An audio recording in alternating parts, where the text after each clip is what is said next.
Hello and welcome back. आज के इस वीडियो में हम कुछ जबरदस्त जानकारी जानने वाले हैं। जैसे कि चना को बहुत ही पौष्टिक आहार माना जाता है और ऐसा इसलिए क्योंकि इसमें प्रोटीन की अच्छी खासी मात्रा होने के साथ साथ कई दूसरे जरूरी तत्व काफी मात्रा मौजूद होते हैं। किसी भी खाने का पूरा फायदा शरीर को मिलने के लिए फायदे और नुकसान जानना और उनके साथ साथ उस खाने का सही समय और सही तरीके का भी पता होना बहुत जरूरी होता है। चना खाने के क्या क्या फायदे और क्या क्या नुकसान होते हैं। दिन में कम से कम और ज्यादा से ज्यादा कितना चना खाना चाहिए। इसे खाने का सही समय क्या है, यानी सुबह दोपहर शाम, और इसे पानी में भिगोकर कच्चा अंकुरित करके या फिर अच्छी तरह पकाकर खाना चाहिए। और वजन बढ़ाने और घटाने वाले लोगों को चना को अपने खाने में किस तरह शामिल करना चाहिए। शुरू करते हैं कि चना खाने की क्या क्या फायदे और क्या नुकसान होते हैं। चने में कार्बोहाइड्रेट और प्रोटीन की सबसे ज्यादा मात्रा होती है और साथ ही इसमें विटामिन यानी folic acid, manganese, iron, potassium, copper, zinc और दूसरे और मिनरल्स काफी मात्रा में मौजूद होते हैं।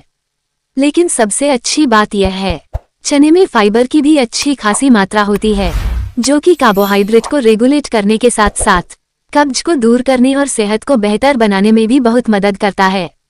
किसी भी व्यक्ति में कब्ज होने का सबसे बड़ा कारण होता है खाने में फाइबर की कमी, और जो कि चने में बहुत ही सही मात्रा मौजूद होता है। ये त्वचा और बाल के लिए अच्छा तो होता ही है, साथ ही शरीर में बुरे कोलेस्ट्रॉल की मात्रा को घटाना, ब्लड प्रेशर और ब्लड शुगर को कंट्रोल करने में भी बहुत मदद करता है। साथ ही इसमें जो हाई क्वालिटी प्रोटीन होता है वो वजन बढ़ाने और घटाने दोनों में ही बहुत मदद करता है। लेकिन उसके फायदे भी अलग अलग होते हैं और हर सिचुएशन में सही जानकारी न होने की वजह से ये शरीर को नुकसान भी पहुंचा सकता है। दोस्तों, पानी में भीगे हुए कच्चे चने में पोषक तत्वों की मात्रा ज्यादा होती है। ये पचने में भी थोड़ा भारी होता है क्योंकि कच्चे चने में मौजूद फाइबर को तोड़ने में हमारे पाचन तंत्र को बहुत मेहनत करनी पड़ती है। इसलिए अगर आप कच्चे चने का सेवन करते हैं तो हमेशा ही उसे अच्छे से चबाकर करें और इसका थोड़ी मात्रा में ही सेवन करें, जबकि चने को अंकुरित करके खाने से उसके फायदे और भी ज्यादा बढ़ जाते हैं। क्योंकि अंकुरित चने में इंसान प्रोटीन, विटामिन, मिनरल्स और फाइबर की मात्रा काफी हद तक बढ़ जाती है। समझने वाली बात यह भी है कि वैसे भी एक ही चीज को complete source of protein food नहीं माना जाता, क्योंकि इसमें मेटोलिनी नाम का एक अमीनो एसिड मिसिंग होता है। लेकिन चना अंकुरित होने के बाद इसमें पूरे अमीनो एसिड की पूर्ति हो जाती है और यह एक कंप्लीट प्रोटीन फूड बन जाता है। इतने सारे फायदा होने के बावजूद इसमें एक कमी भी पाई जाती है और इसमें पाए जाने वाला बैक्टीरिया की वजह से इसमें कुछ बैक्टीरिया ग्रो होने के वजह से बहुत ज्यादा बढ़ जाते हैं। और यही वजह है कि बच्चे, बूढ़े और गर्भवती महिलाओं को बिना उबले हुए इस्तेमाल नहीं करना चाहिए, क्योंकि इन लोगों की इम्यूनिटी पावर कमजोर होती है।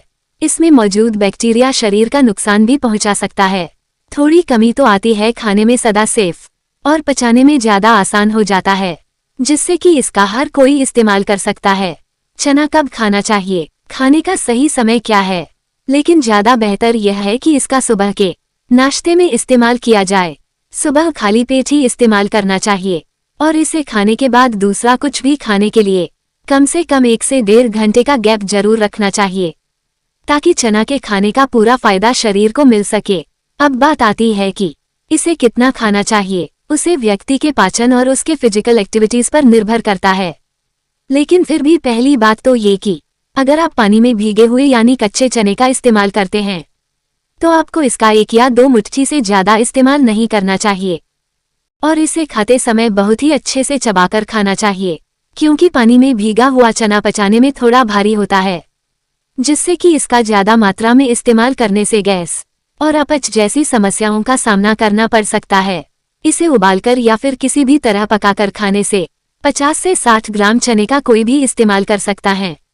और जो लोग जिम एक्सरसाइज करते हैं वो अपनी जरूरत के हिसाब से 100 या 150 ग्राम तक इस्तेमाल कर सकते हैं। लेकिन यहाँ भी एक बात का ख्याल रखना जरूरी है कि आप एक ही बार में 100 से 150 ग्राम चने का इस्तेमाल न करें, बल्कि थोड़ा थोड़ा करके 2 से 3 बार में इसका इस्तेमाल करें। अब बात आती है कि वजन घटाने और बढ़ाने वाले लोगों को अपने खाने में किस तरह से शामिल करना चाहिए। दोस्तों, चने में प्रोटीन की अच्छी खासी मात्रा होने की वजह से ये शरीर में गोश्त की मात्रा को बढ़ाने और बड़ी चर्बी को कम करने में भी बहुत मदद करता है। साथ इसमें कार्बोहाइड्रेट के साथ फाइबर मौजूद होने की वजह से यह एक लॉन्ग लाइसेंस में आता है, और जो कि बहुत ही अच्छी बात है, क्योंकि लो ग्लाइसेमिक फूड शरीर में धीरे धीरे अब्जॉर्ब होता है, जिससे कि यह खून में शुगर और शरीर में चर्बी की मात्रा को बढ़ाने से रोकता है। अगर वजन घटाने की डाइट फॉलो कर रहे हैं तो बेहतर है कि 20 से 25 ग्राम चने को पानी में डालकर रात भर फूलने के लिए छोड़ दें।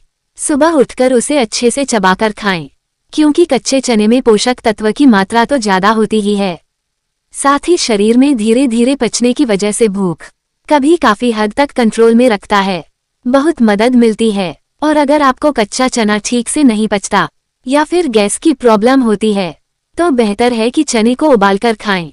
साथ ही आप टेस्ट को अच्छा करने के लिए आप उसमें प्याज, टमाटर, धनिया पत्ता, थोड़ी सी हरी मिर्च, नींबू का रस और चुटकी भर नमक का भी इस्तेमाल कर सकते हैं, क्योंकि ऐसा करने से टेस्ट तो बेहतर होता ही है, साथ ही इसमें पोषक तत्वों की मात्रा भी कुछ हद तक बढ़ जाती है। इसके अलावा अगर आप चाहे तो थोड़े से भुने हुए चने का स्नैक्स के रूप में भी इस्तेमाल कर सकते हैं। भुने हुए चने को छिलके के साथ ही खाएं, क्योंकि पूरा फाइबर इसके छिलके में ही मौजूद होता है। और अगर आप वजन बढ़ाने की डाइट फॉलो कर रहे हैं तो चने को हमेशा पकाकर ही खाएं, ताकि यह शरीर में जल्दी और इसके लिए रात भर पानी में भीगे। 50 ग्राम चने को सुबह के नाश्ते में हल्के से नमक मिर्च डालकर उबाल का इस्तेमाल करें। दोपहर में 25 से 30 ग्राम भुने हुए चने का थोड़े से गुड़ के साथ इस्तेमाल करना चाहिए। चना शाम के वक्त गुड़ के साथ भी इस्तेमाल किया जा सकता है, इसलिए वजन बढ़ाने और घटाने इन दोनों टॉपिक पर अलग से ही डिटेल में वीडियो बनाने की जरूरत है, तो इस पर अलग से वीडियो बनाया जाएगा। तो आप चने का इस्तेमाल करते हैं कि नहीं, कमेंट बॉक्स में जरूर बताएं। और आपका कोई सवाल हो तो कमेंट बॉक्स में जरूर बताएं। ऐसे ही मजेदार वीडियो को देखने के लिए चैनल को सब्सक्राइब और वीडियो को लाइक जरूर करें। मिलते हैं नेक्स्ट वीडियो में। Take care and bye.